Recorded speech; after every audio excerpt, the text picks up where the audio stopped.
So our translation reads beginning at verse 10. Yeah, verse 10. Yes, verse 10. Let's begin at verse 10, which is the reason why we're going over the cosmic system. Verse 10 says, let's look at the Greek. Now, to whom y'all forgive anything, so do I. For if I myself forgive something, or have forgiven something, if I have forgiven anything, it is because of y'all, in the face of Christ. And then purpose clause, verse 11, so that we may not be outwitted by Satan. Because we are not ignorant about his schemes. Noaimata. That word is going to pop up again in chapter 10. Noaimata. The reason why we're not going to go over the cosmic system in too much detail, but we will.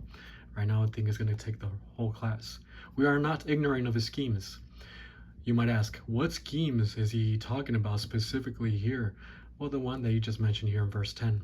Whatever y'all forgive, I forgive it because of y'all. Because of y'all, meaning that he respects the authority. He honors the authority of the Corinthians in forgiving him, taking him back into the church. If they don't forgive, or if they do forgive and Paul does not forgive, etc., or if they do forgive or they don't because they're in self-righteousness, etc., that can easily open the door for Satan to outwit them, because they do not forgive while Paul does forgive, and he's going to cause some separation. Or Paul doesn't forgive and they do, Satan is going to come in and cause a separation in the function of self-righteousness, unforgiving attitude, etc.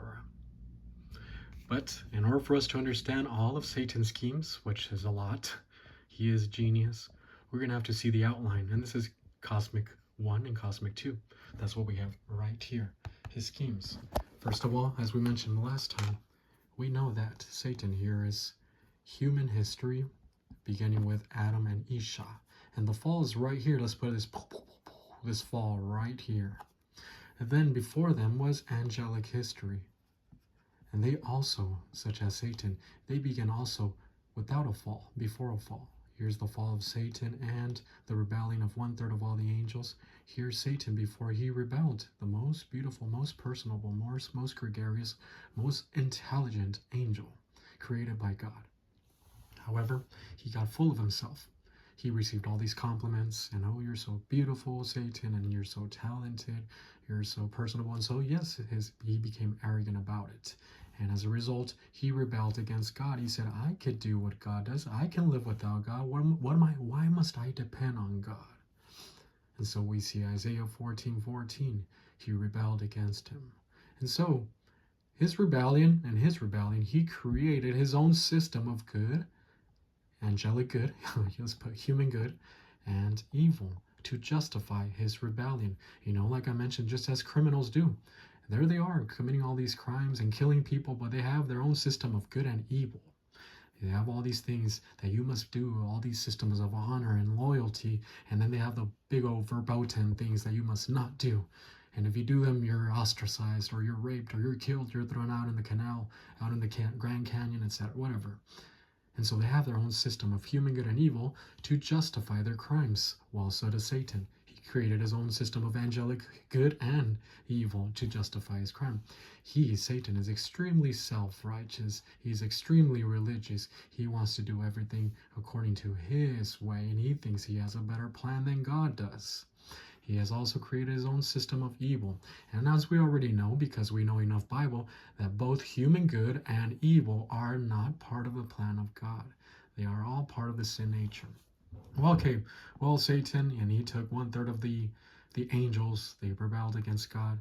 And God said, he reached a point and said, all right, you guys are sentenced. That's it. The lake of fire was designed for Satan and his angels. Matthew chapter 25. Satan appealed the trial. Well, why would a loving God do this? Why would he cast his creatures into the lake of fire? So he appealed to the love of God, not knowing that love also goes with integrity, the righteousness of God and the justice of God. So he appealed to the love of God, ignoring the justice and the righteousness of God. Have you heard people do that? Why would a loving God do something like this, ignoring justice? Well, that's what Satan did. As a result, human history was created. And so human history is the solution of the angelic conflict. We resolve the angelic conflict. And so here is Adam and the woman before the fall. This is the little archetype of Satan before he fell. So their volition was put to the test. In the garden, there was a tree, the tree of life. This gave them capacity for life. And there's also one tree to put their volition to the test. You cannot put someone's volition. You cannot allow someone to have volition unless you allow them to decide for what's correct and what's incorrect. So God has to give them as well. So here's Satan's tree, the tree of knowledge of good and evil, the same knowledge of good and evil that he created when he rebelled to justify his rebellion. Remember, he created human, angelic good and evil as a system to justify his rebellion, and that's what we do in our sin nature. Well, here's the tree of knowledge of good and evil, good and evil. And so he tempted the woman. She was the one that was deceived. Adam was the one who sinned in cognizance, which is the reason why whenever two people copulate and reproduce, the one who transmits the sin nature is the man, because Adam was the one who sinned in cognizance, while the woman was the one who sinned in ignorance. Well, Satan approached the woman, and he said, "You will not die. Dying, you will not die if you eat of the tree of knowledge of good and evil." God is scared that the moment that you eat from the tree of knowledge of good and evil, you're going to be just like him, knowing good and evil. Does that sound familiar, ladies? He doesn't want you to become educated because he's going to be scared of an educated woman. Beware. He doesn't want you to do this because he's intimidated. It has gone way back to the garden. That little lie that y'all use to justify yourselves and thinking that people are scared of you, etc. It goes way back to the garden. So here it is. She accepted it. Adam also sinned. She accepted a sin. And that sin is religious in its nature, and it's self-righteous in its character.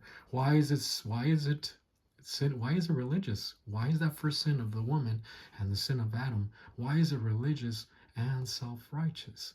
Because it accepts another better good than God. And what is religion? Religion is accept something better, some other good than God, or accept another God besides him. A fake God, obviously. And that's why the original sin was indeed religious. And what was Isha's sin? To put herself above God, to put womankind above God. Does it sound familiar, ladies? Yes, this woman, to be faithful and loyal to womankind, and if you reject womankind, somehow you're committing the worst sin, and all of us ladies support each other and this and that, and if you're somehow not in the herd, there's something wrong with you as a woman. Does that sound familiar? And they all somehow shun you, and they ostracize you, and they browbeat you, make you feel like there's something wrong with you, and you're not a woman, etc. It goes back to the garden. And Adam, his sin was also religious in the sense of putting another good besides God, and that good was to put the woman above God. Does this sound familiar, men? You types who are those happy wife, happy life type of husbands, and it goes back to that. And so here we are. Satan, he was full of himself, and he chose to put himself above God. The woman, she chose to put herself above God. She realized at the end that she was not more like God, she was more like Satan. And she found out how God is. Thank God that he gives us many chances. And so the woman thereafter, she did not reject God. She accepted the divine solution, the solution of the Lord Jesus Christ. He was going to die for them. So they immediately took the solution. Okay, but after the sin, now inside of our sin nature resides Satan's policy, knowledge of good and evil. Satan's policy, knowledge of good and evil inside of our sin nature. And whenever you are controlled by the sin nature, you bet that you are residing in Satan's classroom. You are controlled by your own sin nature inside of Satan's classroom, being inculcated by Satan's philosophy and his human teaching, human viewpoints, and all that demonic teaching. So, arrogance. And it all begins with arrogance. He was the one that got full of himself. Let's look at, okay, let me begin with the next video.